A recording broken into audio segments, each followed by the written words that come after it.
Of course, ma'am. We're coming up to you. Well, there's no one here yet, and the floor is completely engulfed. We're on the floor, and we can't breathe. Okay. And it's very, very, very hot. Okay. All I see is smoke. Oh, please I'm going to die, aren't I? No. I'm going to die. Ma'am, say your prayers. We're gonna think positive because you gotta help each other get off the floor. I'm Now, going to die. I know. It's so hot. I'm burning up. Hello! Help! hello, ma'am.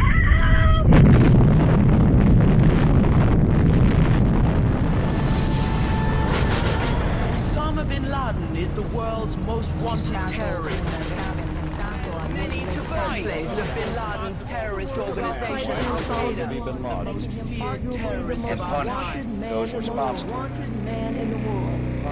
Punish. terrorist with the vast empire. I want justice. And there's an old poster out west, as I recall, that said wanted, dead or alive. En el sitio web del FBI verás que tienen fichado a Bin Laden y que se le cita como uno de los terroristas más buscados. Verás que se le acusa de los ataques de 1998, pero no del 11S. De hecho, muchos periodistas han llamado al FBI preguntando: ¿por qué no se relaciona Bin Laden con el 11S? Y el FBI contesta: porque no tenemos ninguna prueba.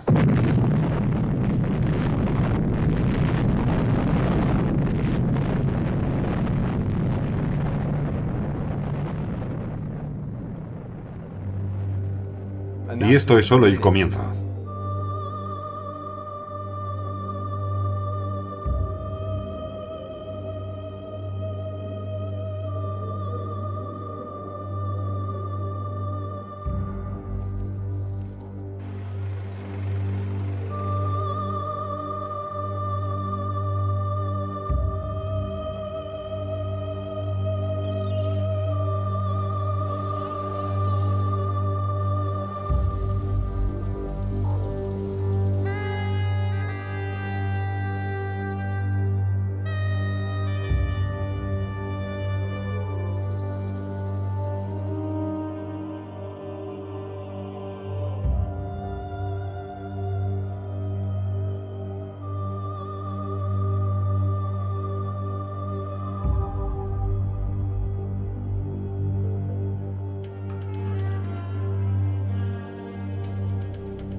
El 11S trabajaba para una empresa llamada Eurobrokers y nuestra oficina estaba en la planta 84 de la Torre Sur, que fue el segundo edificio atacado aquel día.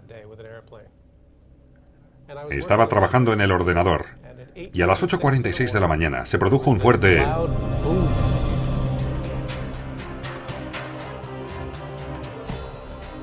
A las 8:46 y 40 segundos, el vuelo número 11 se estrella contra la Torre Norte, causando grandes daños entre los pisos 93 y 99.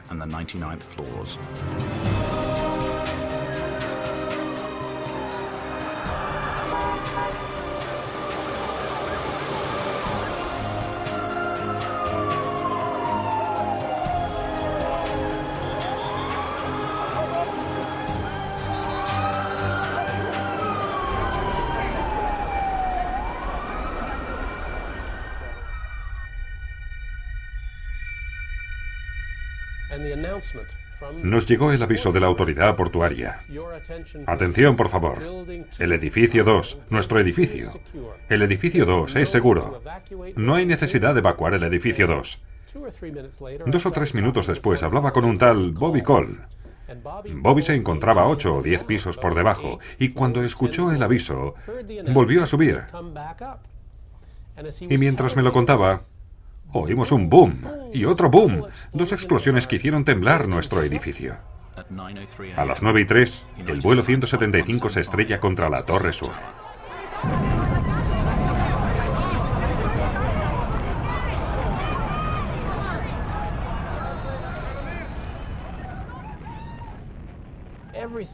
Todo estalló en nuestra habitación. Estábamos en el piso 84. Lo que no sabía era que el segundo avión había chocado 6 plantas por debajo, en la 78. Y por tanto, que estábamos a solo 6 plantas por encima del impacto. Manténgase detrás de la cinta amarilla. Despejen la calzada, suban a la acera. Oí golpes al otro lado de la pared. Y gritos débiles de socorro en el 81. Cargué con una persona que me dijo que era Superman. Después se me cayó encima y me dio un gran beso. Nos levantamos, nos sacudimos del polvo y dije, venga, volvamos a casa.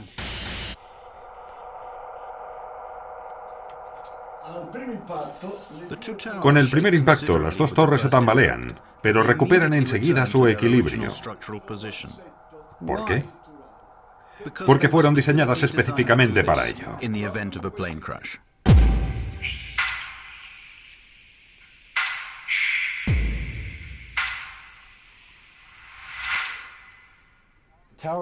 Las torres eran muy sólidas, como árboles.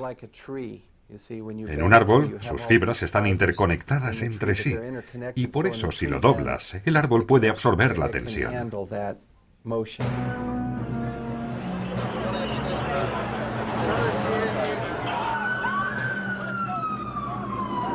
Sin embargo, 56 minutos después del impacto del vuelo 175, la Torre Sur se derrumba inesperadamente.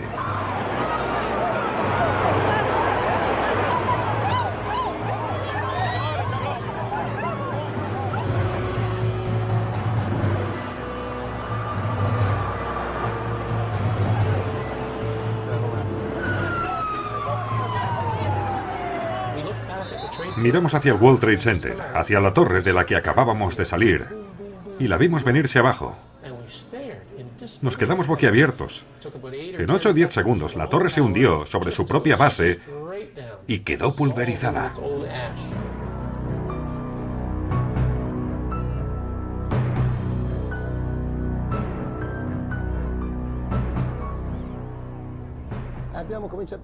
Empezamos a entrar en la torre cuando, de repente, la gente saltaba desde arriba. Una persona se cayó encima de un bombero.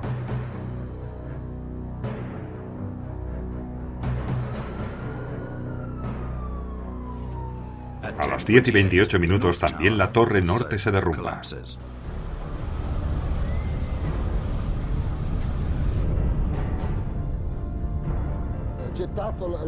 Me quité el respirador de oxígeno para poder correr. Huía porque veía a la torre venirse abajo. Luego me vi envuelto en una nube de polvo.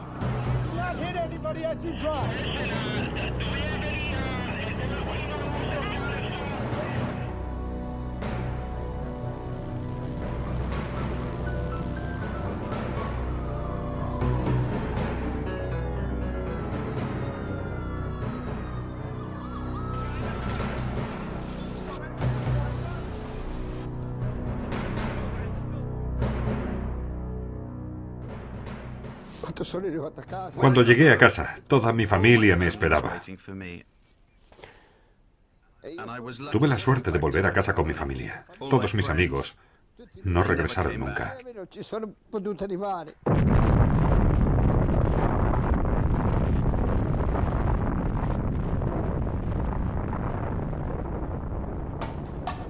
La versión oficial sobre el colapso de las Torres Gemelas fue elaborada por el Instituto Nacional de Estándares y Tecnología, NIST, que entre los años 2002 y 2006 estudió la destrucción del World Trade Center, llegando a la conclusión de que el colapso de las torres fue provocado por los efectos combinados del impacto de los aviones y de los incendios generados por estos impactos.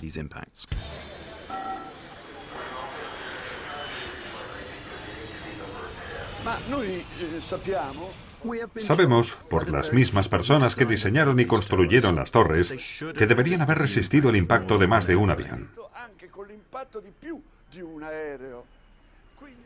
Entonces nos preguntamos, ¿los constructores imaginaron que los aviones podrían chocar contra las torres sin combustible? Pensaron quizás que los aviones vuelan por la fuerza del viento.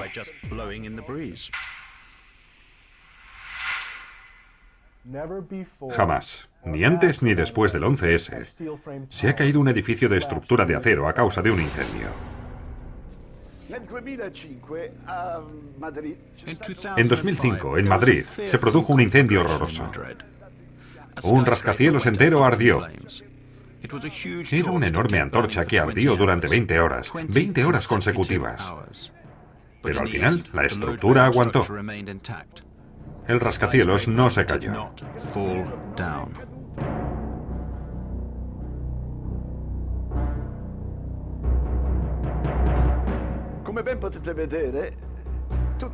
Como se puede ver, el edificio está envuelto por las llamas. Este edificio estaba todavía en construcción. Sin embargo, se mantuvo en pie.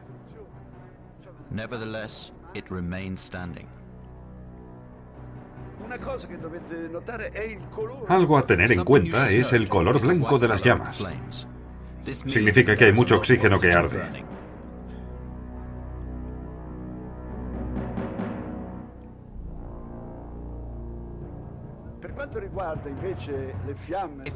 En el caso de las llamas de las torres de Nueva York, vemos que su color es un rojo oscuro y el humo es negro.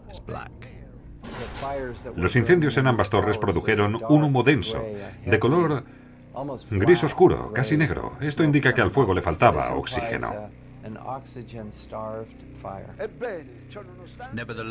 Y bien, a pesar de esto, 55 minutos después, toda la torre se derrumba.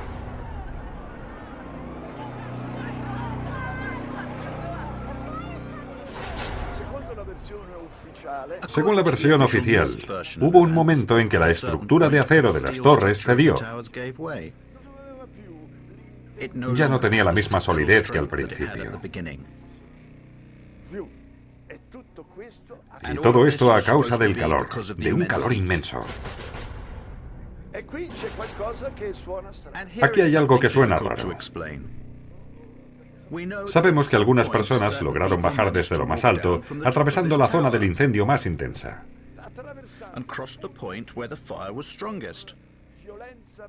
Y llegaron hasta abajo y se salvaron. ¿Cómo lo consiguieron? No lo sé. Cuando miré hacia abajo no vi llamas. Pensé que valía la pena intentar bajar todo lo posible. Cuando llegamos a la planta 78, las paredes permanecían firmes, salvo una grieta por donde salían llamas. No había un infierno de fuego. Más bien me pareció que al fuego le faltaba oxígeno. Seguimos hasta la planta 74 y ya todo era normal. Las luces estaban encendidas y desde abajo subía aire limpio. En suma, temperaturas no muy elevadas, como podemos comprobar por la presencia de esta mujer, precisamente en el punto del impacto del avión.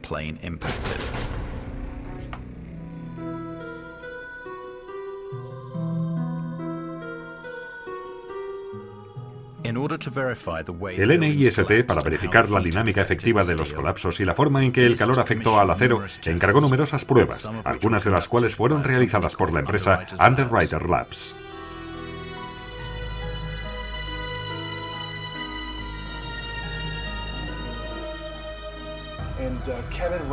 Kevin Ryan, un ex empleado de Underwriters Laboratories, cuestionó públicamente el informe del NIST. Una semana después fue despedido de la empresa. Hicimos pruebas sobre modelos de escala en agosto de 2004. Y las pruebas desmintieron la teoría principal de la caída de los edificios, la llamada Pancake Theory. La teoría en que los pisos se quedan apilados. En nuestras pruebas los pisos no se hundían. Y se hicieron en hornos con temperaturas mucho más altas, durante mucho más tiempo. Y aún así los pisos no se hundían.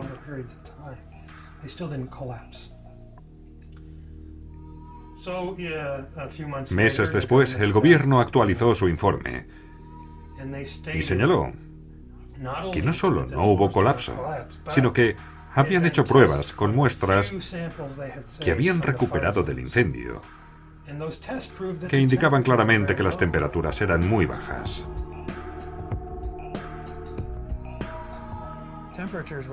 Las temperaturas no habían sido suficientes, ni siquiera para debilitar el acero.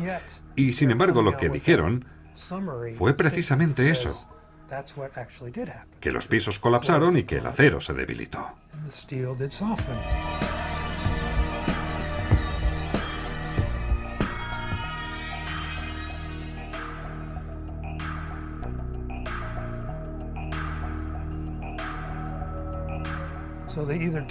Por tanto, minimizaron los resultados de las pruebas o los ignoraron, y al final metieron todo eso en un ordenador.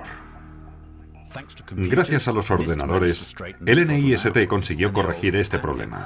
La teoría pancake fue sustituida por la teoría del acortamiento por doblamiento.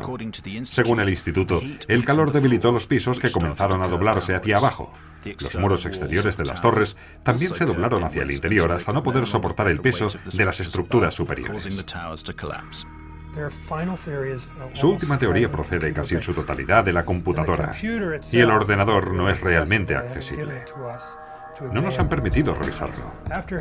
Tras investigar durante 1 año y medio, descubrí que no solo contradijeron los resultados de sus propias pruebas, sino que además manipularon los parámetros de prueba. Se duplicó una cosa y otra se partió por la mitad. Por ejemplo, su versión dice que los aviones llevaban 13 toneladas de combustible. La aviación civil dice que fue un promedio de 6,5 toneladas. Por lo tanto, se duplicó, está claro. También se duplicó el tiempo de exposición al fuego. 90 minutos en lugar del que sabemos que fue. 45 y 50 minutos en uno y en otro edificio.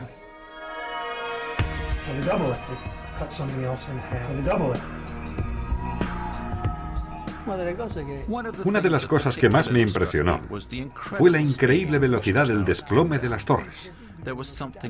Es una velocidad antinatural. Si dejásemos caer un objeto pesado desde una altura de unos 400 metros, que era la altura de las torres, el tiempo que tardaría en llegar al suelo, suponiendo que no existiera la resistencia del aire, sería alrededor de 9 segundos. En solo 8 o 10 segundos la torre se hunde sobre su propia base. El impacto se produjo a unos 2/3 de la altura de la torre. Suponiendo que la parte superior cede y se derrumba de repente sobre la inferior, y aún considerando que aquella fuera muy pesada, la velocidad de caída de la torre, por la resistencia de los pisos inferiores, no puede ser tan rápida como si debajo no hubiera nada, porque debajo había una enorme estructura que debería haber frenado de forma considerable la velocidad de caída.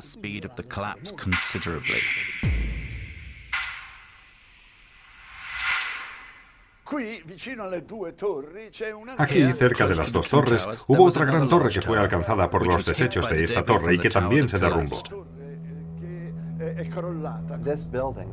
Este edificio, un edificio enorme de 47 pisos, nunca fue alcanzado por un avión. Sin embargo, se colapsó ese mismo día, pero 7 horas después de que cayera la última torre gemela, 7 horas más tarde.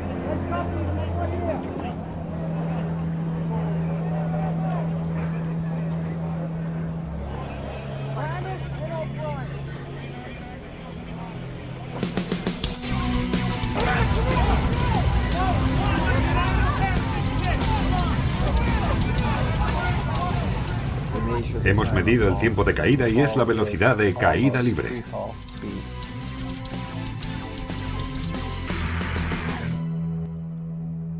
La caída de la Torre Norte inflige graves daños al edificio 7, en el cual surgen numerosos incendios. Son esos daños y el fuego, según la versión oficial, lo que provocan su desplome. Pero ¿por qué este se produce a la velocidad de caída libre? Cuando vi el desplome del World Trade Center 7, entendí que se trataba de algo que se debía estudiar y que no se podía pasar por alto. Pero eso no es todo. Hay algo insólito que comparte los escombros de las Torres Gemelas y del World Trade Center 7. Algo que no puede ser el resultado de un desplome espontáneo.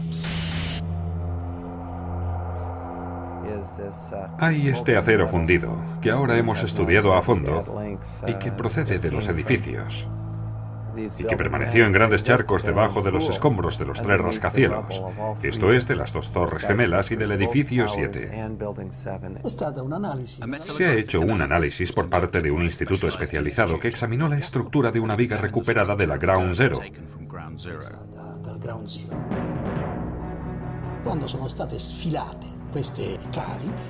Cuando estas vigas se extrajeron de los escombros, parecía como si una parte de ellas se hubiera derretido.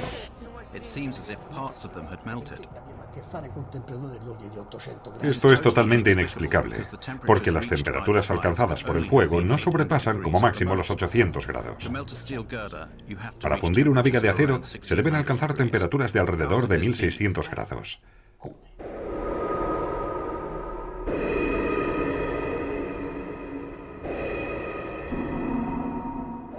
¿Cómo puede ser esto?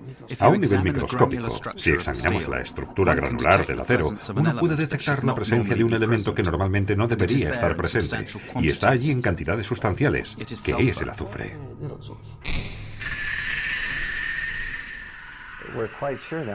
Estamos bastante seguros ahora de dónde vino este metal fundido. Se trata de un material llamado termita, constituido por una mezcla de polvo de aluminio, óxido de hierro y azufre.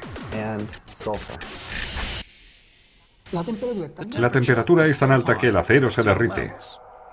Se derrite porque la temperatura sube en pocos segundos a más de 1000 grados.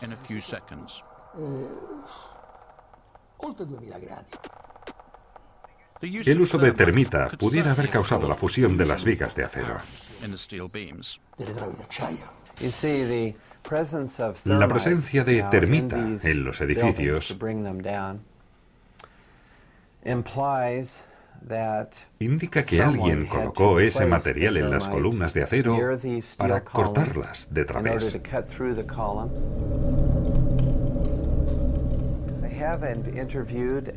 He entrevistado a un experto en demoliciones que me dijo que eso era exactamente lo que hacen ellos. Colocan los explosivos y después los activan por control remoto. Tienen que hacerlo en secuencia para hundir el edificio rápidamente y de forma perpendicular. Una demolición controlada.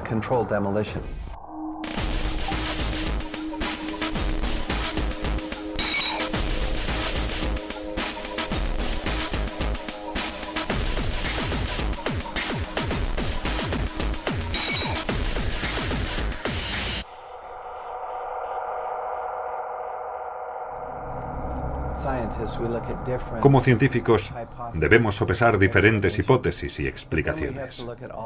Pero también debemos analizar todos los datos y decidir cuál es la explicación mejor. Y esta debe tener en cuenta todos los aspectos. Sí, puedes tomar un hecho aislado como las plumas de humo y polvo y decir que quizás fue la alta presión de aire lo que hizo explotar una ventana.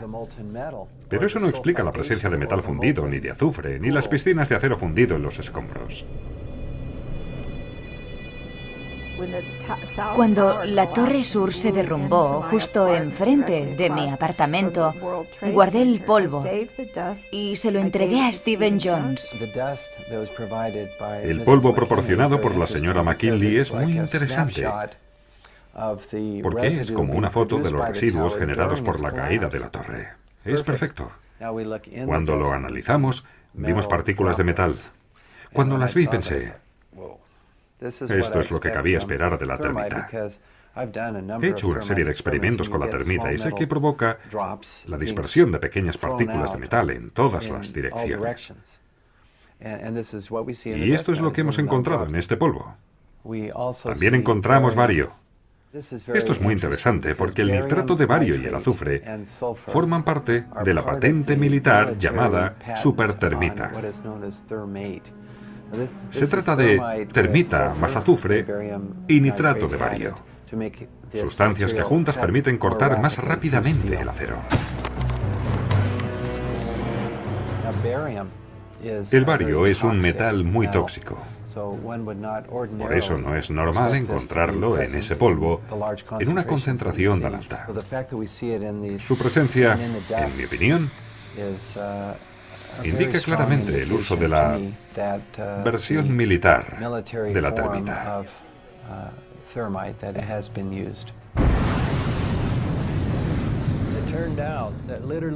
Resulta que decenas de bomberos y empleados sanitarios declararon que oyeron 1, 2, 3, 7, 8 y según algunos 10 explosiones en el interior del edificio. Algunas de las personas presentes en el edificio dijeron que cayeron al suelo por la fuerza de las explosiones. Otros testimonios dicen haber visto destellos y muchos dijeron que parecía una de esas demoliciones que se ven en la televisión hechas con explosivos. Vimos los destellos, las ondas típicas de la demolición y escuchamos las explosiones. Trabajaba allí desde hacía 20 años como portero y haciendo la limpieza. El edificio contaba con 6 niveles en el subsuelo. Las empresas de mantenimiento del World Trade Center se encontraban en el sótano B1. Cuando estaba allí, a las 8:46 de repente se produjo una explosión tan fuerte que nos levantó del suelo. Estaba intentando entender lo sucedido, cuando unos 5 o 6 segundos después escuchamos otro boom mucho más arriba. Se trató de 2 hechos diferentes, por tanto. En ese momento dije, Dios mío, un chico entró corriendo en la habitación. Ese chico entró con las manos por delante y los brazos despellejados, con la piel colgando de la punta de los dedos. Y en ese momento pensé que era su ropa. Fui a decirle algo. Le miré a la cara y me di cuenta de que le faltaban partes de su rostro. Ese día la única llave maestra la tenía él. Y con ella se fue hacia arriba abriendo puertas para que los bomberos pudieran subir. Y él solo ayudó a unas 15 o 20 personas a bajar y a salir. Así que empecé a abrir las puertas de la escalera para que la gente pudiera escapar. Willie se convirtió en un héroe y fue invitado a la Casa Blanca. Tenemos una foto en la que George Bush rinde honores a Willie Rodríguez por su heroísmo. Oíamos diferentes explosiones y pregunté a los bomberos de qué se podía tratar y me respondieron, quizá por el gas de las cocinas. Y dije, no, las cocinas son todas eléctricas, eso no tiene ningún sentido. Oí una fuerte explosión, una explosión como nunca había oído en la vida, una enorme explosión. Oí explosiones muy fuertes a nivel del suelo, un verdadero misterio. Esas explosiones parecían producirse a nivel del suelo, en lugar de los pisos superiores. Para mí no cabe duda de que aquellos edificios, según las leyes de la física, no pudieron desplomarse sin la ayuda de una bomba.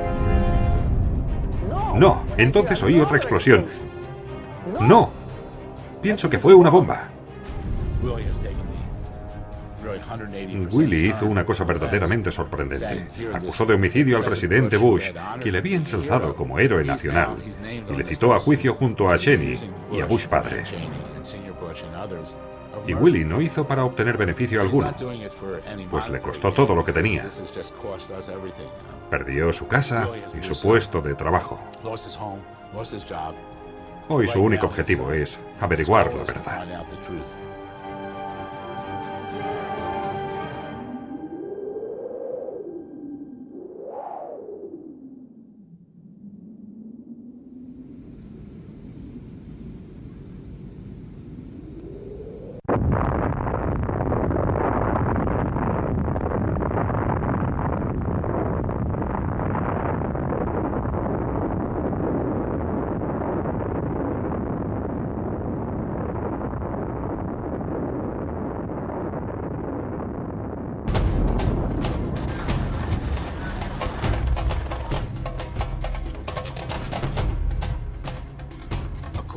Según la versión oficial, a las 9:37 horas, el vuelo número 77 de American Airlines se había estrellado contra el Pentágono. Estas insólitas imágenes muestran la escena inmediatamente después del impacto, una hora antes de que toda la estructura se derrumbase.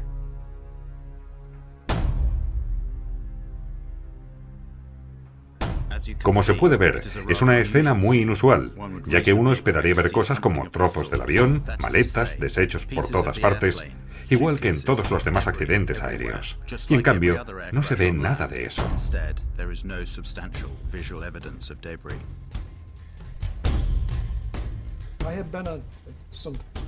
He estado presente en muchos desastres aéreos cuando estaba en la aviación militar, y nunca he visto uno donde no hubiera rastro alguno del avión accidentado. Aquí tenemos un presunto desastre aéreo en el que no hay indicios, ninguna prueba. Cero. ¿A dónde se fue el avión? ¿Se desintegró contra la fachada? Si así fuese, en la zona del desastre habrían esparcidas diferentes partes del avión. Cosas como los motores, el tren de aterrizaje, los frenos y las ruedas son muy difíciles de destruir porque están hechas con materiales muy resistentes. No creo que un avión pueda ir tan rápido como para que estas cosas queden pulverizadas. Nunca lo he visto en toda mi vida. Miras alrededor y hay un agujero de 5 metros para un avión que tiene más de 38 metros de largo.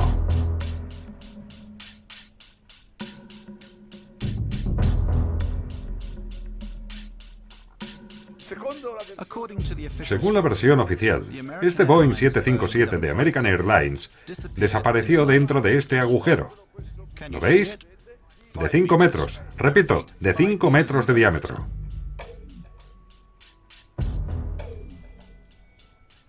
Vamos a hacer algunos cálculos. Un Boeing 757, con sus alas naturalmente, tiene 38 metros de anchura. Y con la aleta de timón más de 13 metros y medio de altura. Que un aparato de estas dimensiones haya desaparecido en un agujero de 5 metros me parece un poco difícil. Además, en esta imagen podemos ver una hilera de ventanas por este lado y otra hilera por el otro. Deberían haber sido destrozadas por las alas, y ahí las ves, en su lugar intactas, con los cristales íntegros. Durante años los militares callaron ante las preguntas de un número cada vez mayor de personas que rechazaban la versión oficial. Cuando el periodista francés Thierry Meyssan publicó su libro La increíble mentira, se difundieron explicaciones totalmente surrealistas, como la que afirmaba que el avión se había evaporado por la velocidad y la fuerza del choque. Se difundió así la teoría de la gasificación del avión.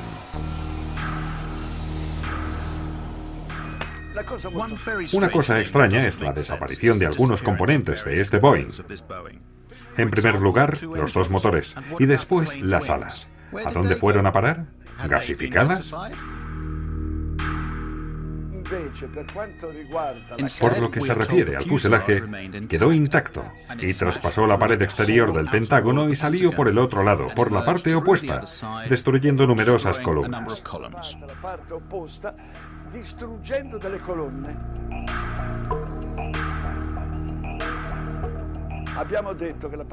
Hemos dicho que la parte más sólida del avión son, sin duda alguna, los motores.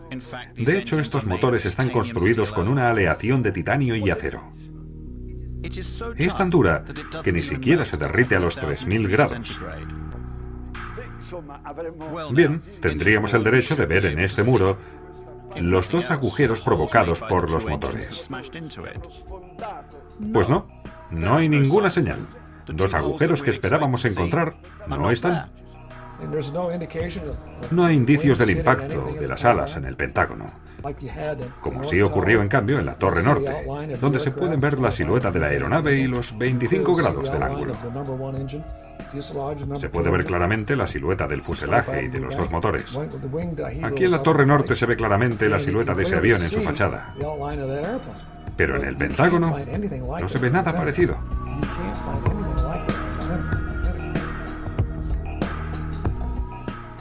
Estas incongruencias hacen difícil defender la versión oficial.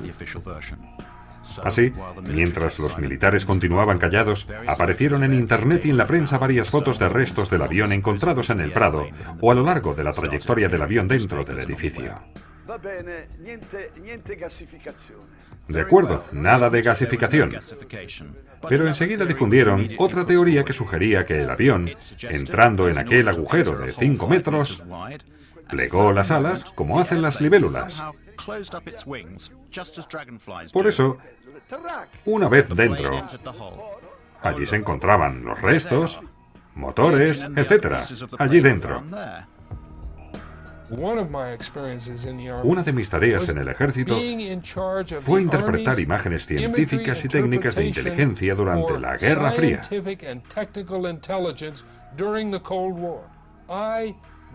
Medía las dimensiones de los aparatos soviéticos a partir de fotografías. Ese era mi trabajo. Ahora miro el agujero del Pentágono y miro el tamaño del avión que se supone que ha chocado contra el Pentágono.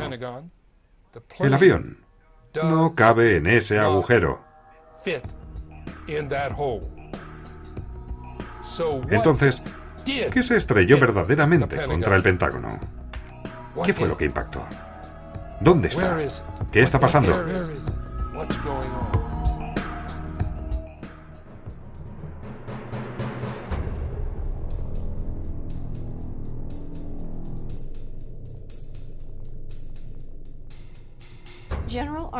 El general Arnold esa mañana, inmediatamente después del presunto impacto, ordenó a uno de sus pilotos de caza que sobrevolara el Pentágono y le informara de lo que había visto. El general Larry Arnold, en ese momento, era el comandante del NORAD, Comando de Defensa Aeroespacial de América del Norte. El piloto informó al general que no había pruebas, ninguna prueba de un impacto de un avión contra el Pentágono.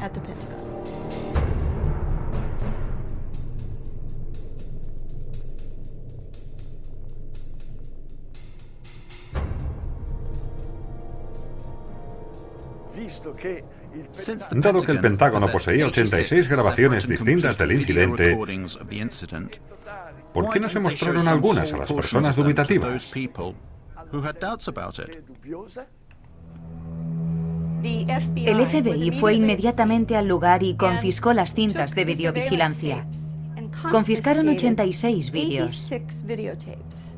Del Pentágono, del parking del Pentágono, de la gasolinera del otro lado de la autopista, de un hotel cercano, así como de cualquier otro edificio que tuviera videovigilancia en toda la zona. Durante mucho tiempo las autoridades militares se negaron a desclasificar las escenas del impacto. Pero en 2006, el Ministerio de la Defensa se vio obligado a acceder a las peticiones, liberando 4 de las secuencias de vídeo. El de la gasolinera y el del hotel no son útiles porque no encuadran la escena o la filman desde demasiado lejos. Son los 2 vídeos del parking los que se ofrecieron como prueba definitiva del impacto del vuelo 77. Los 2 vídeos son casi idénticos. Los motores de un jet no emiten humo blanco, y en cambio, se ve un humo blanco que sale de la cola del aparato. Francamente, no hay elementos suficientes en estas fotografías para decir exactamente qué era. Pero se puede decir lo que no era. No tiene el tamaño de un Boeing 757. Si fuera un 757 sería mucho mayor que el aparato que vemos en la imagen.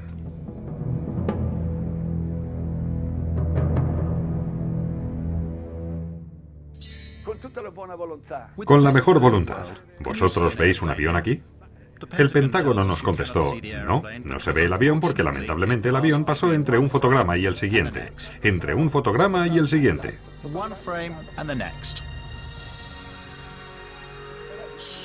Pero ese avión, ¿a dónde fue a parar?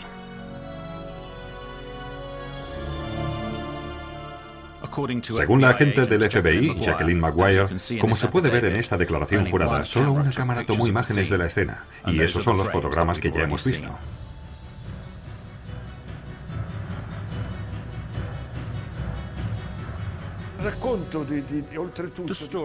El relato de cómo este avión llega hasta aquí es muy paradójico.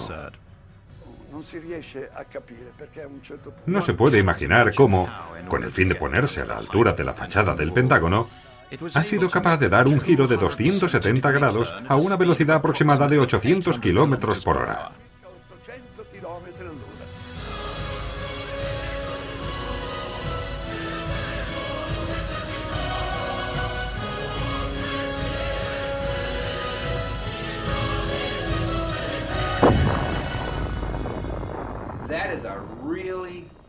Se trata de una maniobra muy difícil.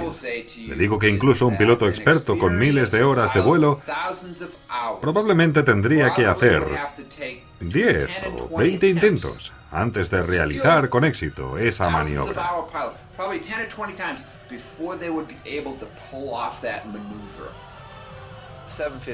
Un 757 no está diseñado para hacer eso. Está diseñado para viajar en línea recta por el cielo. No puede hacer acrobacias. No se puede hacer eso con uno de estos grandes aviones. Cuando los controladores aéreos del aeropuerto de Dulles, en Washington, vieron esta trayectoria y ese giro tan brusco, dijeron: es un caza, porque era una maniobra típica de un caza. Solo un caza militar guiado mediante control remoto puede hacer ese tipo de maniobras. Han sido diseñados para hacer esas acrobacias.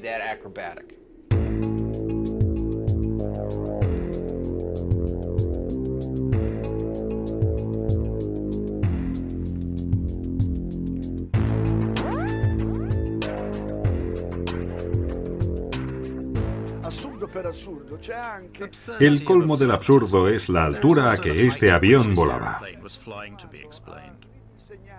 Se supone que voló a una altura de 6 metros por encima del suelo durante 1 kilómetro, saltando una colina y una autopista, antes de chocar irremediablemente con la fachada del Pentágono.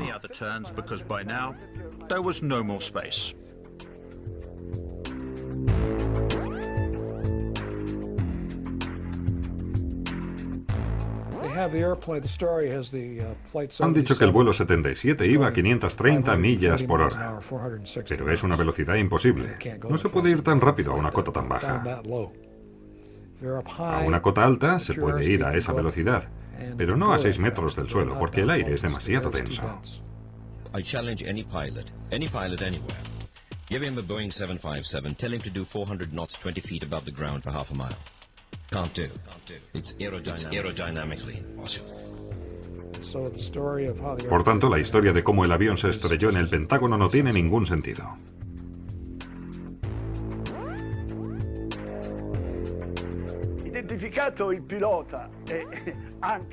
Identificado el piloto secuestrador, su instructor de vuelo declaró que este, que había sido su alumno, ni siquiera era capaz de pilotar una avioneta de un solo motor. Estos hombres no tenían la experiencia necesaria para maniobras tan complejas, suponiendo que el avión fuera capaz de aguantarlas. Estos chicos no tienen experiencia. Nadie en el mundo, tras haber pilotado un 172, puede pilotar un 757, que no ha pilotado antes. Sería como decir: si has trinchado el pavo de Navidad, ya puedes hacer un trasplante de corazón.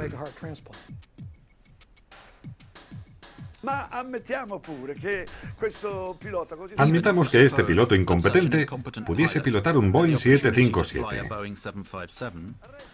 Pero entonces lo que queda por explicar es: ¿cómo logró este piloto violar el espacio aéreo más protegido del mundo?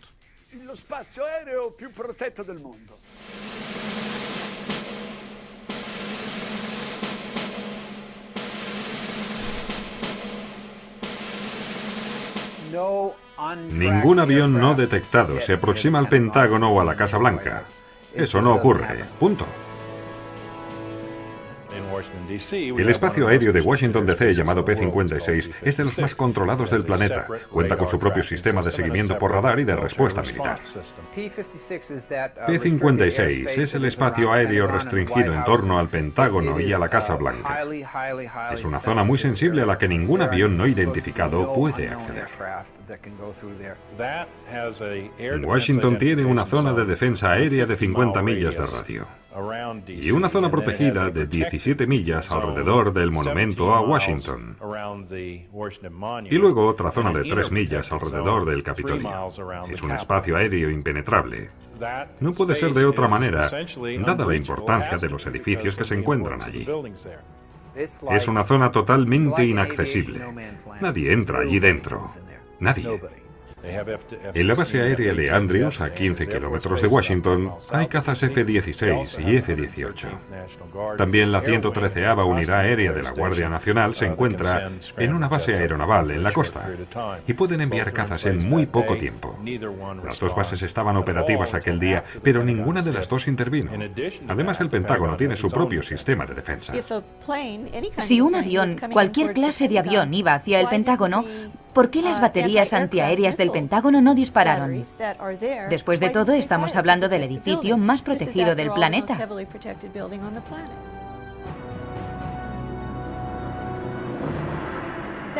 Ese avión tenía que ser un avión militar, porque solo un avión militar puede emitir una señal IFF de identificación amigo-enemigo. Por tanto, solo un avión militar podía acercarse al Pentágono sin ser derribado. Los dos sistemas que leen los radares militares son uno de emisora civil y otro militar llamado IFF. Los aviones civiles no tienen emisora IFF. No pueden tener ese dispositivo, ¿de acuerdo? Por lo tanto, si un 757 se hubiera acercado al Pentágono con su emisora apagada,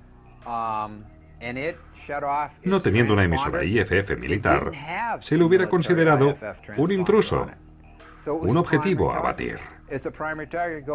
Y entonces, hubiera sido derribado.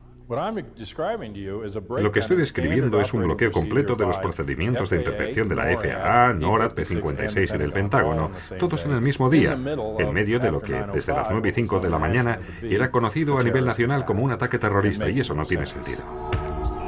Nadie pasa por ahí. Estamos hablando del edificio más protegido del planeta. Simplemente no tiene ningún sentido. El Pentágono es el símbolo de nuestro poder militar en el mundo. Y lo atacaron.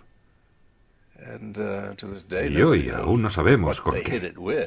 Si con un avión o con un misil. Y nuestro gobierno no nos lo dirá jamás. Debemos esperar a que nos lo cuenten los franceses.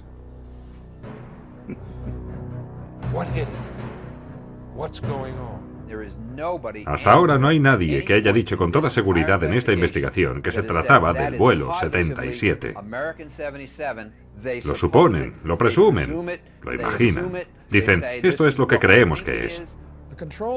El controlador aéreo, Daniel O'Brien, que vio en el radar el objeto no identificado procedente del oeste a una alta velocidad, no tenía manera de saber de qué se trataba, porque solo disponía de los datos del radar primario, mientras la emisora del radar secundario estaba desactivada. Para poder identificar un objeto en el radar primario, es necesaria una comunicación recíproca entre el piloto y el controlador aéreo. El piloto debe informar sobre una determinada ubicación geográfica, o debe haber la posibilidad de decirle al piloto que haga una serie de giros, y a continuación, el controlador puede observar todos los objetivos en su radar y decir, ahí está el avión que hace las maniobras que le he dicho que hiciera. Ahora sí que puedo identificarlo. Eso nunca ocurrió. Es una locura. Si realmente el vuelo 77 desapareció de la pantalla del radar durante 36 minutos, como dice la versión oficial, esto significa que el avión ya no volaba, o volaba tan bajo que no era detectable por el radar, una de dos. O tal vez el avión aterrizó en algún lugar, en un campo remoto. En este caso tendría sentido que el avión desapareciera durante 36 minutos. Pero, aparte de estas, no existen otras explicaciones convincentes. A la luz de lo que hemos visto y oído, nos parece que la versión oficial del 11S no es muy adecuada. Queremos que nos expliquen los hechos y, sobre todo, queremos que estos sean debidamente investigados. En suma, queremos que alguien, por fin, nos explique la verdad. Los Estados Unidos gastan 892.000 millones de dólares por año para defender a sus ciudadanos y su territorio. Es el país mejor protegido del mundo, lo ha dicho el presidente Bush. Sin embargo, el 11S, el corazón de América, fue atacado desde el cielo y 3.000 ciudadanos indefensos fueron asesinados en sus ciudades. Si hubiera formado parte de la comisión de investigación, habría formulado la única pregunta que la aviación militar no ha sido capaz de explicar de forma congruente. ¿Por qué los cazas no despegaron automáticamente cuando los primeros aviones fueron secuestrados?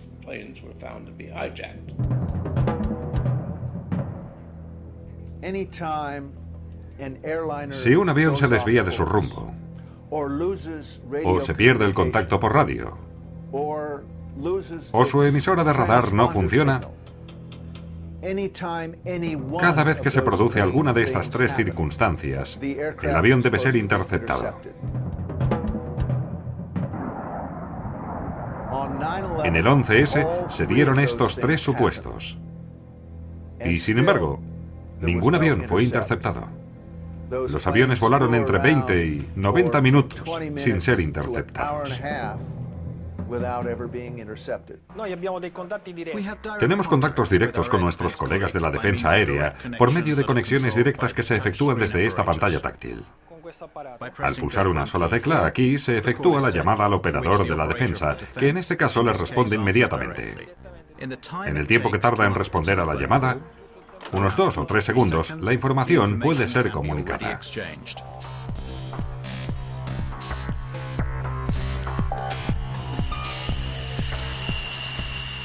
Entonces, ¿por qué los 4 aviones no fueron interceptados y derribados? Los cazas vuelan mucho más rápido que un avión de pasajeros. Aunque hubieran despegado con retraso, les habrían alcanzado fácilmente antes de que se estrellaran. Este avión puede alcanzar la velocidad máxima de Mach 2.05. Esto significa 2 veces la velocidad del sonido, aproximadamente 2.400 kilómetros por hora.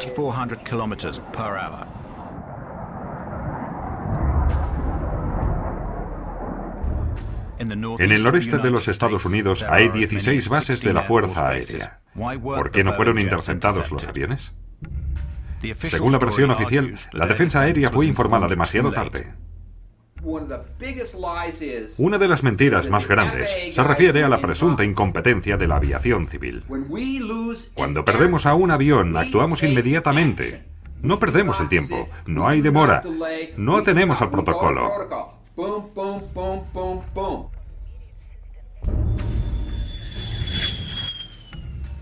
Cuando los controladores vieron que con el vuelo 11 se perdía el contacto, se apagaba su emisora de radar y que cambiaba radicalmente su ruta, no decidieron ciertamente hacer una pausa para tomarse un café. En 2001 hasta septiembre se habían producido 67 casos de emergencia aérea. Los cazas pueden alcanzar un avión sospechoso en 6 minutos, 10 como máximo. En las 67 emergencias de aquel año intervinieron siempre.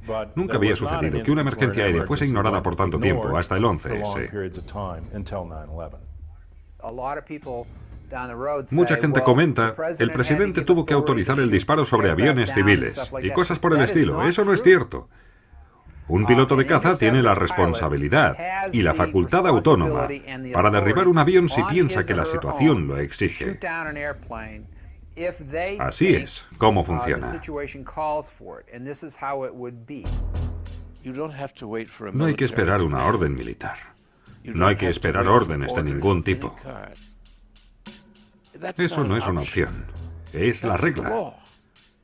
Eso es ser piloto de caza. Comporta obligaciones muy precisas, a menos que se reciba la orden de no despegar. Antes de 1970 solo había un protocolo para el despegue de los cazas, rapidísimo, inmediato. Luego, en los años 70, hubo secuestros en nuestro espacio aéreo y el tiempo de reacción no era tan rápido. Para evitar que los secuestradores se dieran cuenta de nuestra intervención, los cazas no despegaban inmediatamente, sino que se aproximaban discretamente al avión secuestrado por la cola. De esta forma se añadió un segundo protocolo, y este era más lento, dado que era necesaria la aprobación del Pentágono para el despegue de los cazas. Los 2 protocolos se mantuvieron vigentes hasta el 1 de junio de 2001, 3 meses antes del 11S. En junio del 2001, Rumsfeld y el Pentágono cambiaron los procedimientos. Así, de uno rápido y otro lento, se pasó a solo un protocolo lento. Si se hubiera reaccionado inmediatamente, los cazas habrían despegado enseguida y los aviones secuestrados nunca hubieran alcanzado sus objetivos. Cuando los controladores llamaron al Pentágono, dado que solo había este protocolo lento, ¿sabes qué pasó? ¿Sabes quién no contestó el teléfono? Pues el Pentágono. Pongo un ejemplo que permitirá entender lo que hizo Rumsfeld. Supongamos que en vuestra ciudad hay un incendio y llamáis a los bomberos. Pero que los bomberos necesiten el permiso del alcalde para poder actuar. ¿Qué pasa si el alcalde está fuera desayunando o durmiendo y no contesta el teléfono? Observad atentamente estas imágenes captadas solo unos minutos después del ataque al Pentágono. El hombre que está ayudando a trasladar a una víctima es el secretario de Defensa, Donald Rumsfeld. Pero ¿no es el máximo responsable de la defensa de la nación? ¿Por qué mientras los Estados Unidos están siendo atacados no está en el puesto de mando?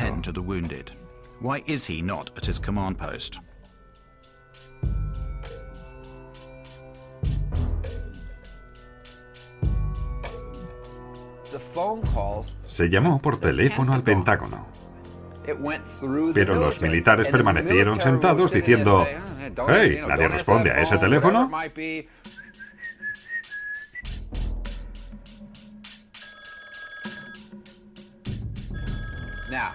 ¿Qué te parecería que los bomberos te dijeran: «No podemos ir a apagar el fuego ni a salvarte la vida porque el alcalde no nos ha dado su autorización»?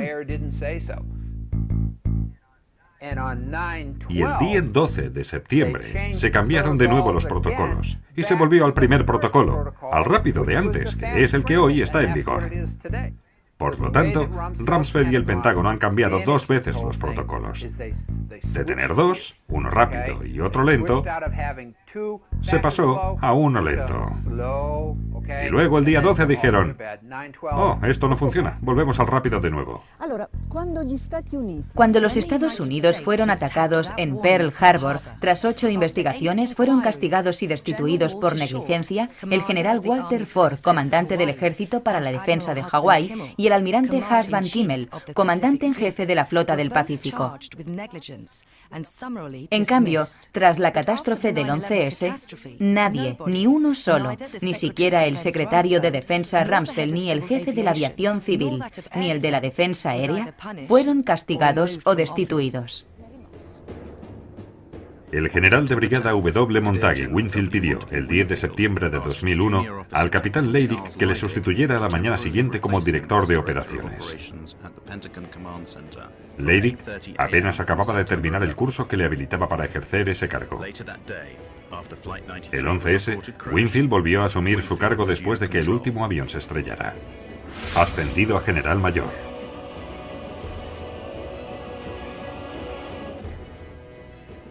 Capitán Charles Leidig era el director de operaciones en sustitución de Winfield la mañana del 11S. Ascendido a almirante y director de operaciones de la Sexta Flota de las Fuerzas Navales en Europa. General de brigada David F. Worley Jr. El 11S era el comandante de la base aérea de Andrews, que era la más cercana al Pentágono. Ascendido a general mayor del Comando General de la Guardia Nacional del Distrito de Columbia. Richard B. Myers, vicepresidente del Estado Mayor de las Fuerzas Aéreas. El 11S era el jefe interino de todas las Fuerzas Armadas porque el jefe del Estado Mayor, Hugh Shelton, estaba fuera del país. Ascendido a jefe de Estado Mayor el 1 de octubre de 2001. El 14 de septiembre de 2001, tras solo 3 días de investigaciones, el FBI ya lo sabe todo acerca de los secuestradores de los vuelos. En las últimas 24 horas hemos investigado todos los indicios posibles y los hemos utilizado como el fundamento de la investigación. Hemos hablado con muchos parientes de las víctimas y hemos identificado, creo que con éxito, a muchos de los secuestradores de los 4 aviones. Veamos el caso Lockerbie. Se tardó 2 años para hacer las acusaciones en ese caso. 2 años. En este caso, en solo 3 días, el FBI proporcionó los nombres de los secuestradores sin aportar ninguna prueba de que estuvieran realmente a bordo de los vuelos. El 12 de septiembre de 2001, el fiscal general de los Estados Unidos, el señor Ashcroft, declara al mundo entero que se ha encontrado el pasaporte de uno de los secuestradores a pocas manzanas de las ruinas de la zona cero.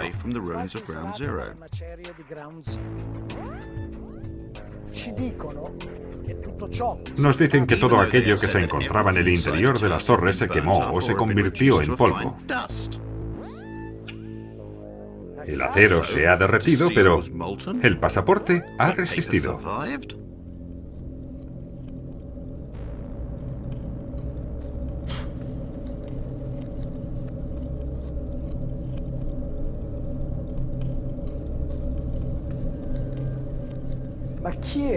Pero ¿quiénes eran realmente los secuestradores? La versión oficial dice que 15 de los 19 eran naturales de Arabia Saudita, que fueron entrenados en Afganistán y que eran fundamentalistas islámicos, musulmanes fanáticos.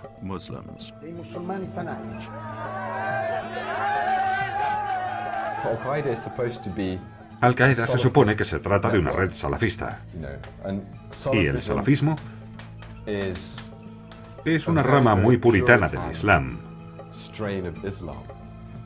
que afirma que debemos seguir fielmente la doctrina del profeta Mahoma.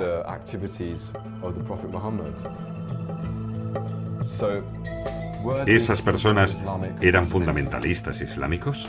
Los hechos sugieren que no. Mohamed Atta no era, ni mucho menos, un fundamentalista islámico. Siempre bebía vino, cerveza o cualquier licor.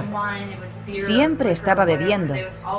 Y siempre llevaba encima grandes cantidades de cocaína. Tanto Mohamed como toda esa gente que andaba con él estaban siempre borrachos, colocados, desquiciados.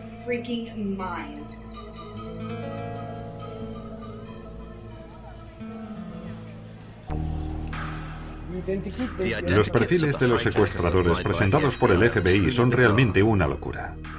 Dan un mismo perfil para todo el grupo, cuando esas personas eran muy diferentes. Tienen diferentes actitudes y diferentes biografías. Viven en lugares diferentes, a veces en el mismo momento. Se habla mucho de Mohamed Atta, pero ¿de qué Mohamed Atta? Quizás del que vivía en Hamburgo, Alemania, controlado por la inteligencia alemana.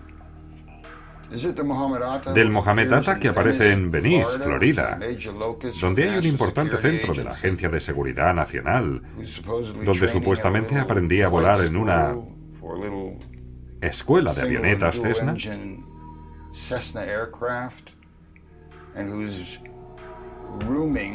El Atta que se alojaba con un hombre llamado Charlie Voss, piloto de la CIA, que llevó armas a Nicaragua y traficó con cocaína por cuenta de la CIA. Del Mohamed Atta que habló con su padre el 12 de septiembre, según informó Newsweek, en una entrevista hecha al padre en El Cairo. Del Mohamed Atta que aparece en el bar llamado Shookers de Hollywood, Florida, metiéndose cocaína y emborrachándose con vodka. Y el que a la hora de pagar la factura dice: yo trabajo para una compañía aérea de Estados Unidos, ¿cree usted que no puedo pagar mi factura? Me cago en Dios.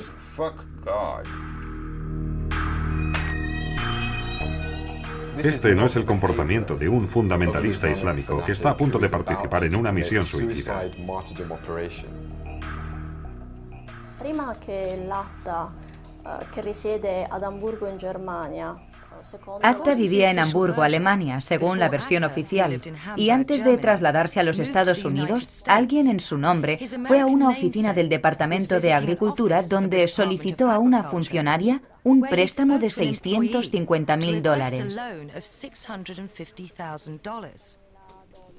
Con este préstamo quería alquilar un pequeño avión y cargarlo con un gran depósito de productos químicos. Tras la negativa de la mujer a darle el préstamo, comenzó a amenazarla con degollarla. Entonces le dijo que era un piloto de la American Airlines.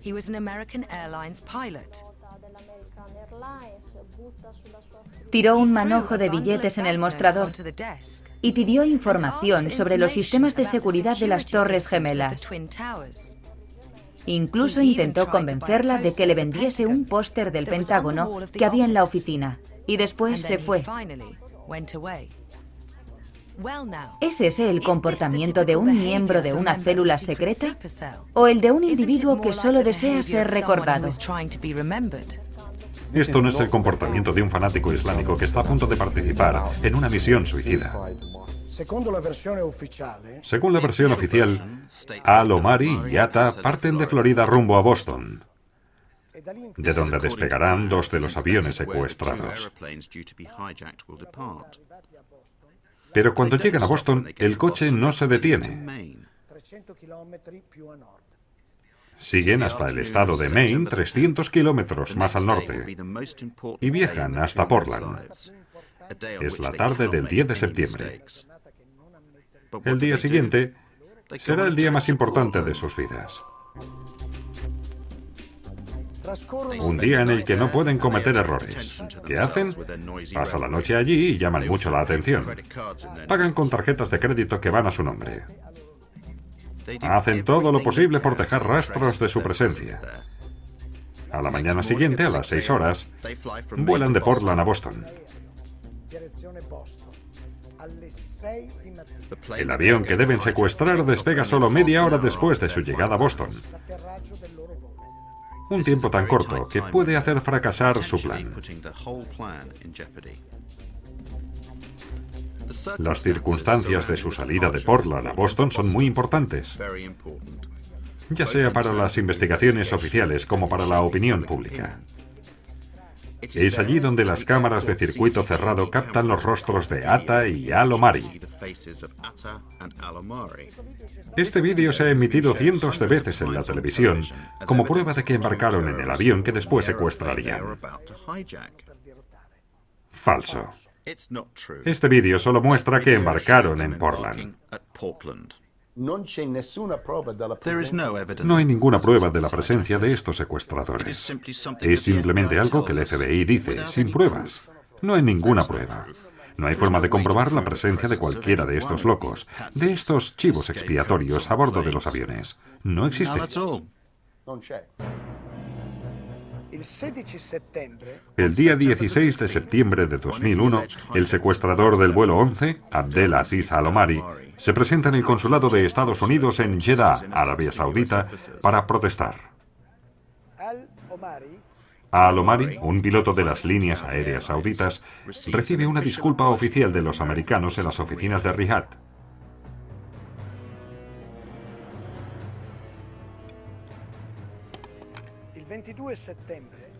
El 22 de septiembre, también Walid al-Shaheri declara que sigue vivo. Se suponía que había secuestrado el vuelo 11. Desde su casa en Casablanca, Marruecos, el impertinente al-Shaheri se declara inocente. Al día siguiente, el 23 de septiembre, el Daily Telegraph publica las protestas de Shahid al-Ghamdi y Ahmed al-Nami, ambos vivos y pilotos en las líneas aéreas de Arabia Saudita.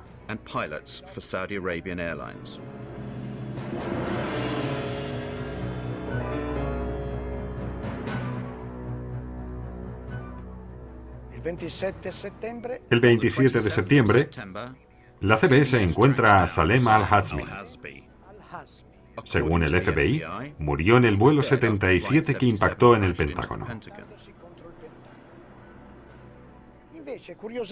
Sin embargo, curiosamente, se obstina en seguir vivo en Arabia Saudita, donde trabajaba en una instalación petroquímica.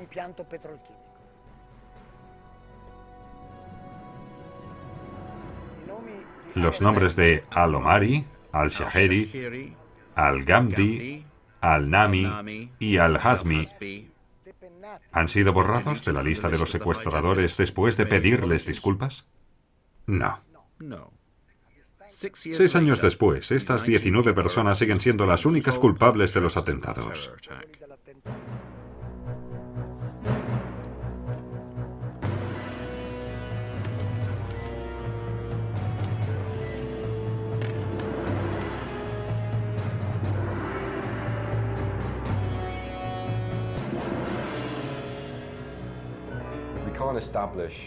Para una investigación, no poder determinar la identidad de los responsables es un problema serio.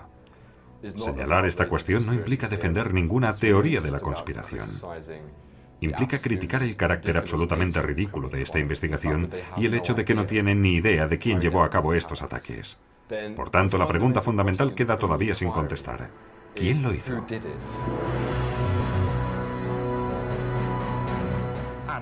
Tienen a esta organización malvada. Tienen al líder Bin Laden de esta organización malvada. Tienen a una red secreta en unas cuevas de Afganistán. Parece el guión de una película de James Bond.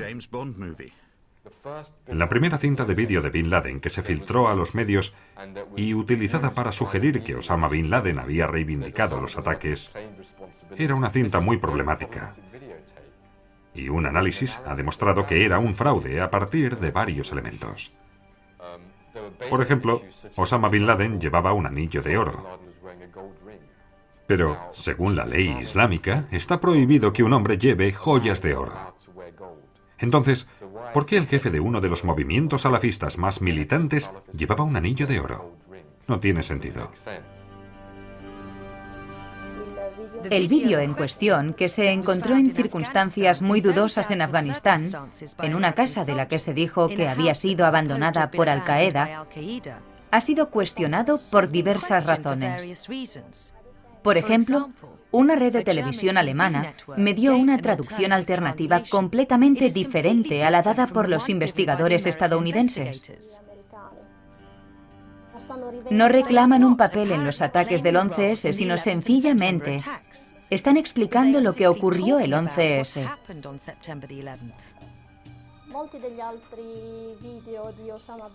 En muchos otros vídeos de Osama Bin Laden, el audio no se corresponde con los labios de Laden.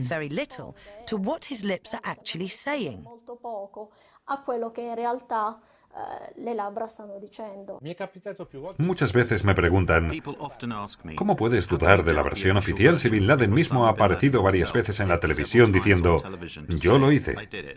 Le contaré una pequeña anécdota. Y se la debo contar porque las imágenes no se las puedo mostrar, porque los que las han producido nos han prohibido reproducirlas.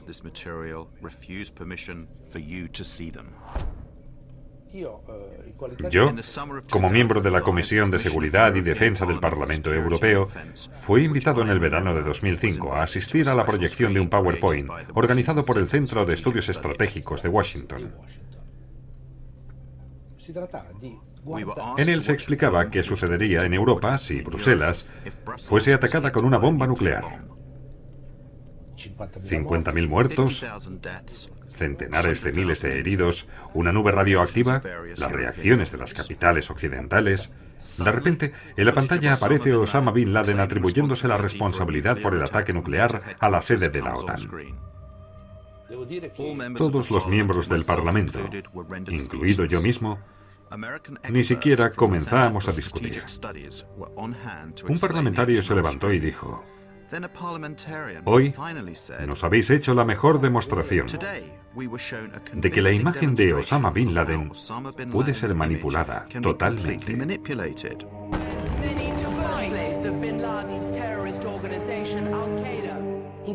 Todas las imágenes que hemos visto en los últimos años tal vez nunca han sido reales, del mismo modo que no se ha producido el ataque nuclear contra la sede de la OTAN. Nos niegan el uso de estas imágenes. No importa, tengamos paciencia. Echad un vistazo. Así es como aparecía Osama Bin Laden el 7 de septiembre de 2007.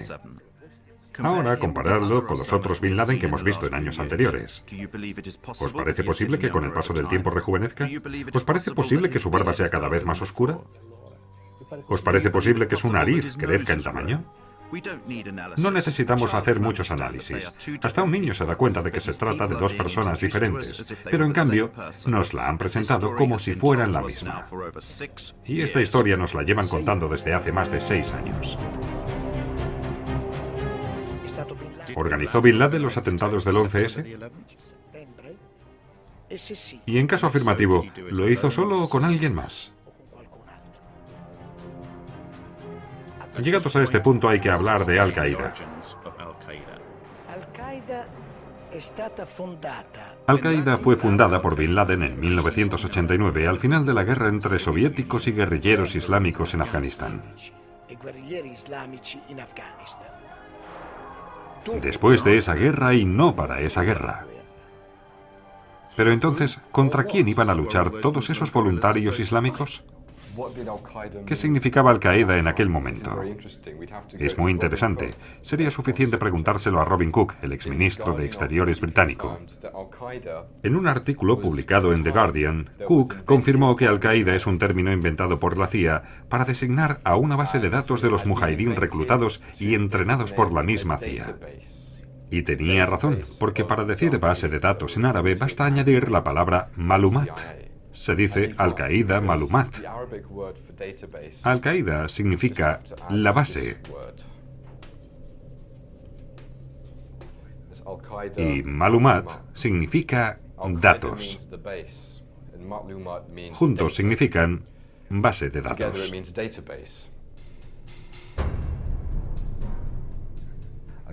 Al-Qaeda es una bufonada. Al-Qaeda no es una organización. Al-Qaeda es solo una etiqueta. No existe una organización que se llama Al-Qaeda. Al-Qaeda es una lista de los participantes en la guerra de Afganistán de los años 80. Al-Qaeda no es nada. Es solo un espantajo hinchado por la propaganda occidental para mostrar a la gente el gran mal.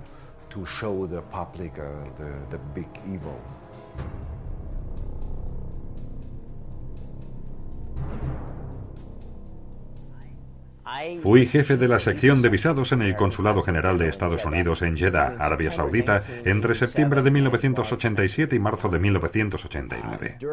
En ese periodo me vi involucrado en lo que resultó ser un programa de visados para los terroristas.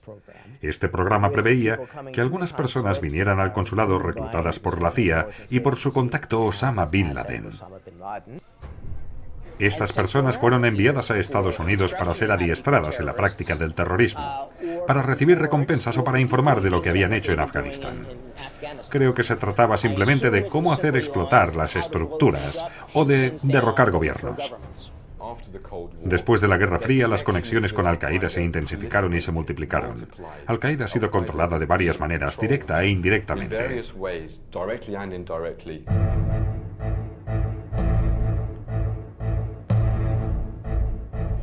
Al-Qaeda ha sido utilizada de forma sistemática en diversos conflictos.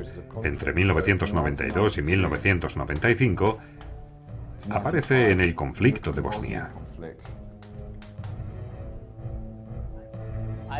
Creo que el gobierno estadounidense trabaja con varias organizaciones árabes y musulmanas, fuera Al-Qaeda o fuesen personas que se convirtieron en miembros de Al-Qaeda. El gobierno las ha adiestrado, armado y enviado a los Balcanes para derrocar a Slobodan Milosevic y a sus aliados. Esta política continuó en los Balcanes, incluso después del 2001.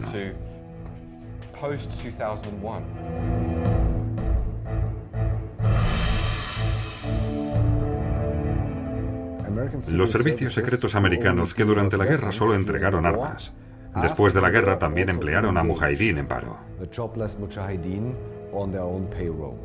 Hay un montón de testimonios de los mujahidín recogidos por los tribunales alemanes.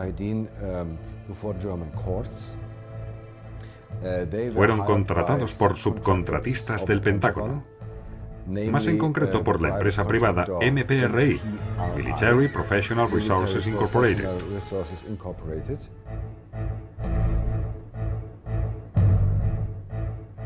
MPRI era privada, pero en realidad era un tipo de entidad secreta del ejército de Estados Unidos.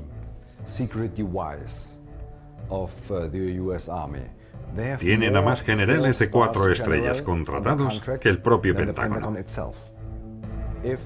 Cuando el Pentágono quiere hacer algún trabajo sucio y piensa que no puede conseguir el dinero o la aprobación del Congreso, dan el trabajo a esta empresa privada. A principios de verano de 1999, el MPRI trajo a estos mujahidín de vuelta a los Balcanes, especialmente a Kosovo, para ayudar al Ejército Terrorista de Liberación Nacional. Los emplearon y les pagaron mensualmente. Muchos mujahidín bosnios participaron en los grandes atentados terroristas de los últimos 5 años. Por ejemplo, si hablamos del 11S, 5 de cada 7 árabes involucrados eran excombatientes mujahidín en Bosnia.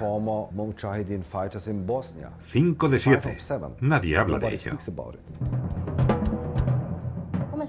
Como saben, quienes han pedido un visado para ir a Estados Unidos, para tramitarlo se precisa un tipo de información muy detallada. Un alto funcionario del consulado de Jeddah, Michael Springman, dimite y denuncia que en esa oficina trabajan muchos hombres de la CIA camuflados y que la oficina expedía fácilmente muchos visados a personas muy sospechosas.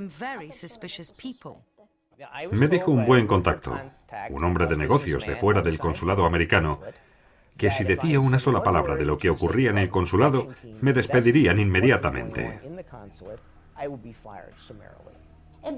Esa oficina en Jeddah expidió muchos de los 15 visados utilizados por los secuestradores para entrar en los Estados Unidos. De estas 15 solicitudes de visado, ninguna es regular.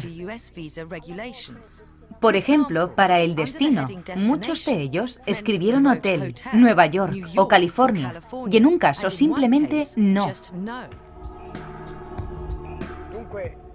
Por tanto, fue una práctica habitual hacer entrar a los terroristas de Al-Qaeda en los Estados Unidos para adiestrarlos, y esto se prolongó durante años. Lo mismo ocurrió con los involucrados en el 11S. 6 de los terroristas, entre ellos Mohamed Atta, se adiestraron en instalaciones militares de Estados Unidos. Mohamed Atta fue a la escuela para oficiales de la base aérea de Maxwell, la base aérea de Maxwell en Alabama, la base aérea Brooks en Texas, la base aérea naval de Pensacola en Florida, el Instituto Lingüístico de la Defensa, la Agencia de Inteligencia de Monterrey, California. Esa gente estaba literalmente en manos de los servicios secretos. Por tanto, los principales secuestradores se adiestraron y combatieron en la ex Yugoslavia, pagados por una empresa de mercenarios relacionada con el Pentágono. Gracias a la CIA consiguieron los visados para entrar en Estados Unidos. Una vez en América, hicieron todo lo posible para ser reconocidos y para llamar la atención, ya que estaban seguros de su impunidad. Se entrenaron en bases militares norteamericanas y asistieron a escuelas de vuelo, pero sin aprender a volar.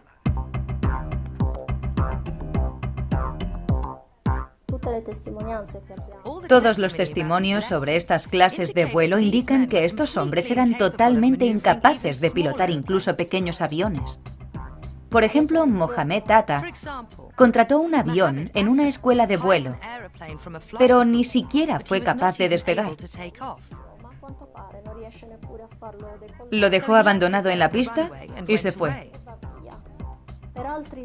En cuanto a los otros 2 pilotos, su instructor, Rick Graza, dijo a los investigadores y a la prensa que él no podía entender cómo esos 2 podían haber pilotado un avión. Sus palabras exactas fueron que eran como 2 tontos muy tontos en un avión. 2 funzionari del FBI. 2 agentes del FBI, Colin Rowley en Minneapolis, en el estado de Minnesota, y otro que se encontraba en Phoenix, en Arizona, enviaron mensajes a la sede central del FBI diciendo, más o menos, Tengan cuidado. Hay muchos árabes que se han inscrito aquí en una escuela de vuelo. La primera persona en la escuela de vuelo en llamar al FBI se arriesgó mucho, porque pasó información sobre un cliente extranjero. Y esas escuelas de vuelo dependen en gran parte de los pilotos extranjeros. Pero él señaló a un cliente. Esta persona es muy sospechosa. Una larga lista de indicios señalaba a Musawi como posible terrorista. Quería aprender a volar, pero no a despegar ni aterrizar. Nunca había visto a una persona tan extraña inscribirse en una escuela de vuelo.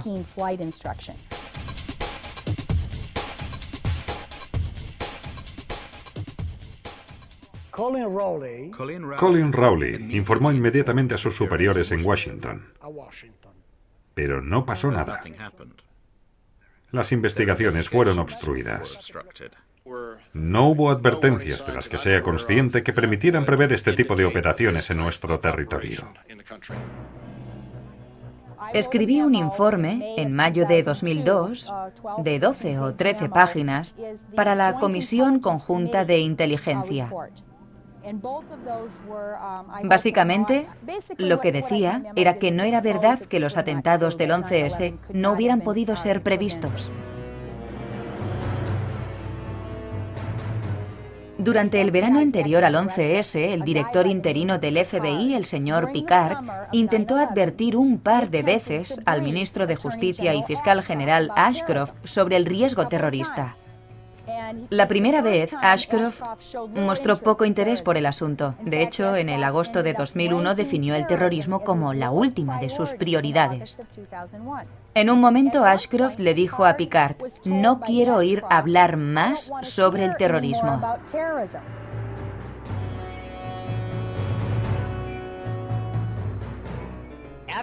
Después del 11S, cuando escuché que los aviones se habían estrellado en las Torres Gemelas y en el Pentágono, me dije: Jesús, han sido las mismas personas que, según Los Angeles Times, habían obtenido sus visados en el consulado de Estados Unidos, en Jeddah. Llamé al FBI y les conté cómo funcionaba el programa de visados para terroristas. Me pasaron de una oficina del FBI a otra hasta que llegué a la sede en Washington, y allí alguien me dijo: "Nos pondremos en contacto con usted". Pues bien, 6 años después todavía sigo esperando.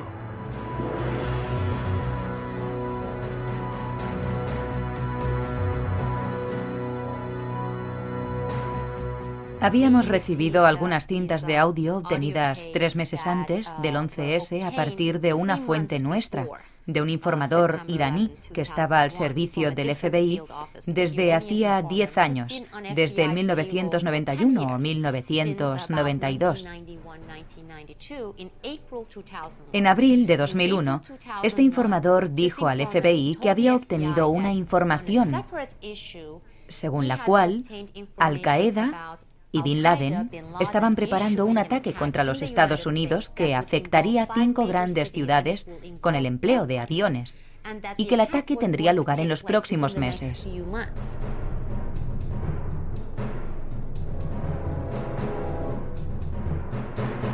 Tomaron nota de la información, la consideraron importante, llenaron los formularios, regresaron al cuartel general y luego transmitieron la información a sus superiores. Pero no sucedió nada. 2 meses después, se reunieron de nuevo con el mismo informador y este les preguntó: ¿habéis hecho algo con la información que os di? Porque procedía de fuentes muy fiables. Y el agente le contestó: sí, la entregamos a nuestros superiores, pero no pasó nada. En el 1996, en las Filipinas, descubrieron en el ordenador de Ramzi Youssef los detalles del plan Bojinka. Este plan preveía el secuestro de aviones para estrellarlos contra el Pentágono, la Casa Blanca, el Capitolio, la sede de la CIA y las Torres Gemelas. Un año antes del 11S, en octubre de 2000, el Pentágono había llevado a cabo un ejercicio con los bomberos. Un ejercicio en el que se simulaba el choque de un avión contra el Pentágono y la intervención de los los bomberos. En suma, no se trató de un hecho imprevisto e inesperado. No solo se lo esperaban, sino que ya estaban preparados para afrontarlo.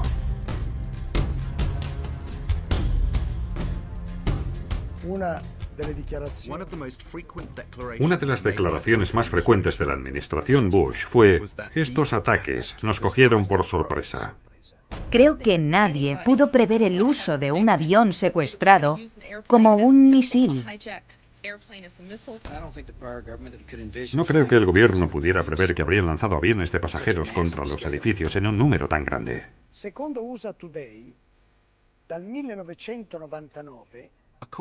Según el diario USA Today, desde 1999, la aviación militar estadounidense realizaba 4 veces al año ejercicios en los que se simulaba el secuestro por terroristas de aviones civiles.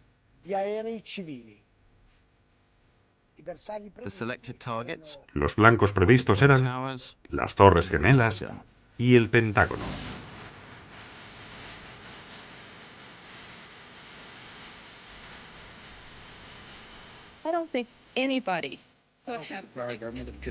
Nadie pudo prever. No creo que el gobierno pudiera prever que habrían lanzado aviones de pasajeros contra los edificios en un número tan grande. El 11 de septiembre de 2002, The New York Times dijo: un año después, los ciudadanos tienen menos información sobre las circunstancias de la muerte de 2.801 personas a plena luz del día en el extremo meridional de Manhattan que lo que se sabía en 1912, después de algunas semanas, sobre el Titanic. 5 años después de aquel artículo, todo lo que pasó aquel día es todavía un misterio. Mi nombre es Bob McIlvaine, soy de Pensilvania. El 11S perdí a mi hijo Bobby, que tenía 26 años. Acababa de ser contratado en la empresa Merrill Lynch. Siempre es difícil.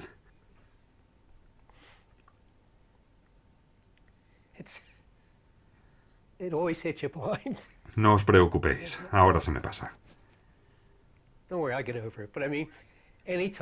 Cada vez que pienso en aquel día, el dolor me desgarra. Pienso que hablando sobre ello, tarde o temprano el dolor disminuirá, pero nunca sucede. Las conclusiones de la comisión del 11S fueron muy decepcionantes. Muchas pruebas han sido ignoradas. Muchos testimonios no han sido llamados a declarar. El informe final pasa por encima de muchas cuestiones claves. Unos pocos días antes del 11S, Mohammed Atta recibió una enorme cantidad de dinero, cerca de $100.000, dinero que le fue entregado por un oficial de los servicios secretos pakistaníes. El escándalo es que la comisión del 11S del Congreso de Estados Unidos nunca interrogó a este hombre y nunca trató de averiguar nada sobre la historia de esos $100.000. Mientras todo el mundo estaba ofreciendo testimonios televisados a toda la nación, el mío quisieron que fuera puerta cerrada. ¿Por qué quisieron que fuese a puerta cerrada? No tiene ningún sentido. De todos modos, yo les dije exactamente lo mismo que he dicho aquí, que oímos las explosiones, que hubo personas que resultaron quemadas antes del impacto del avión, que estas personas estaban vivas y que podían ser interrogadas. Y, ¡wow!, qué sorpresa cuando finalmente se hicieron públicas las conclusiones. Mi nombre no aparecía por ninguna parte, no se me mencionaba. No llamaron a ninguno de los testigos que les había señalado. Había 17 bomberos y 22 supervivientes. Y no han llamado a declarar ni siquiera a uno. Como padre, yo tengo la obligación de averiguar quién asesinó a mi hijo. La comisión no me dio nada. La de la comisión del 11S no fue una verdadera investigación. Recuerde que toda la familia Bin Laden fue evacuada en un avión más tarde. Fue reunida desde todas partes de los Estados Unidos y trasladada fuera del país a la velocidad de la luz mientras el Pentágono todavía estaba ardiendo. Preguntaron a Mueller, ¿quién autorizó a estas personas a salir del país? ¿Alguien del Departamento de Estado? Bien, ¿puede decirnos quién? Su respuesta fue, no me acuerdo. Otro ejemplo es el general Myers. Se le preguntó por Musawi. ¿Recuerda haber obtenido alguna información sobre la cuenta corriente de Musawi? Su respuesta fue, no me acuerdo. No me acuerdo. No me acuerdo. Ashcroft era el ministro de Justicia y Picard, el jefe del FBI en aquel periodo. Picard había dicho que se habían recibido muchas advertencias, 71 advertencias diferentes sobre algo que iba a pasar al final del verano. Y Ashcroft mintió, dijo, no sabía nada, no conocía esas advertencias, no prestábamos atención al terrorismo.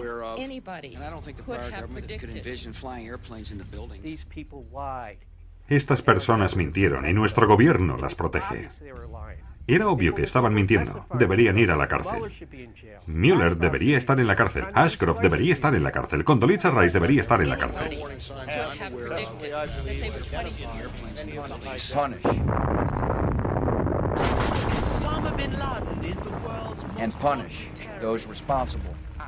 Tienen a esa malvada organización. Tienen al líder de la organización, Bin Laden. Y tiene una red secreta en las cuevas de Afganistán. Esta noche los Estados Unidos hace las siguientes demandas a los talibanes. Entregad a las autoridades de los Estados Unidos a todos los líderes de Al-Qaeda que se esconden en vuestro país.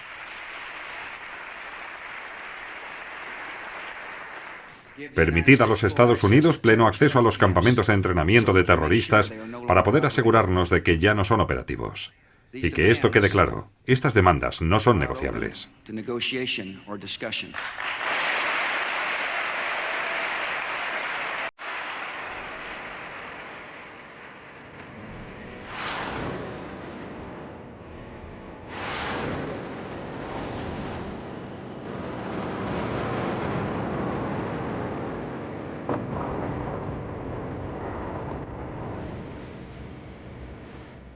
Es evidente que jamás encontrarán a Bin Laden porque entonces todo el mundo podría pensar que la guerra contra el terror ha terminado.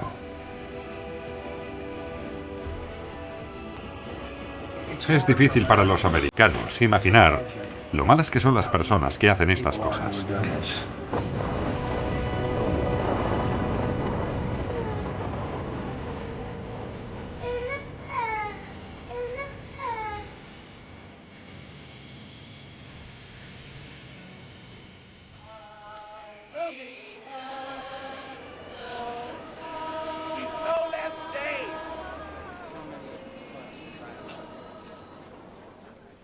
No soy un conspiracionista. Soy un padre buscando al asesino de mi hijo. Y hay que ser un idiota para creer que todo esto lo hicieron 19 árabes. Esto lo sabe hasta mi perro. Poneros en mi piel y pensad que han asesinado a vuestro hijo y nadie investiga su muerte. ¿Cómo sentiríais si se negaran a investigar el asesinato de vuestro hijo?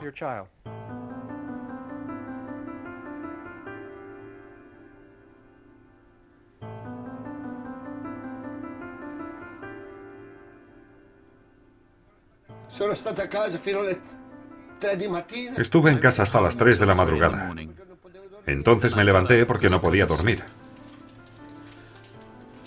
Volví allí abajo, para tratar de encontrar a alguien.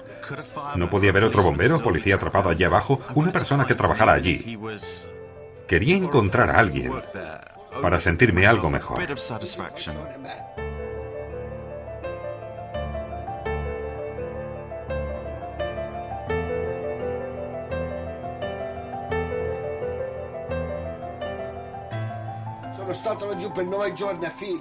Estuve buscando durante 9 días, pero no encontré a nadie con vida. Fui diariamente durante casi 1 año y medio. Si no estaba allí buscando o trabajando, estaba en los funerales. Me quitaron a mis amigos, me quitaron mi trabajo, que realmente me encantaba, y me quitaron la salud.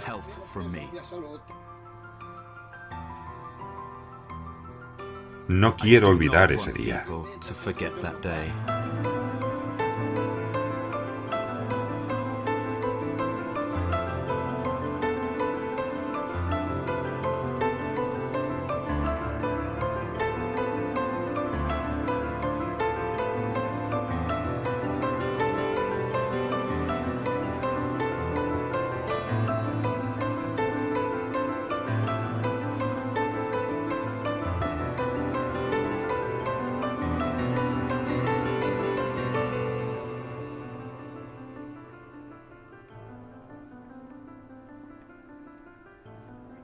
Esta historia debe ser contada. El problema de los americanos es que viven sobre un gran iceberg. Vivimos en la punta del iceberg y nos atemoriza conocer las verdades más oscuras de nuestra historia. Y la situación cada vez va a peor. Esta realmente es una verdad oscura. Podría hundir el iceberg entero para que luego volviera a emerger. Pero o conocemos la verdad, o este país no vale nada. Toda esta historia da asco. Y la gente debería avergonzarse por no buscar la verdad.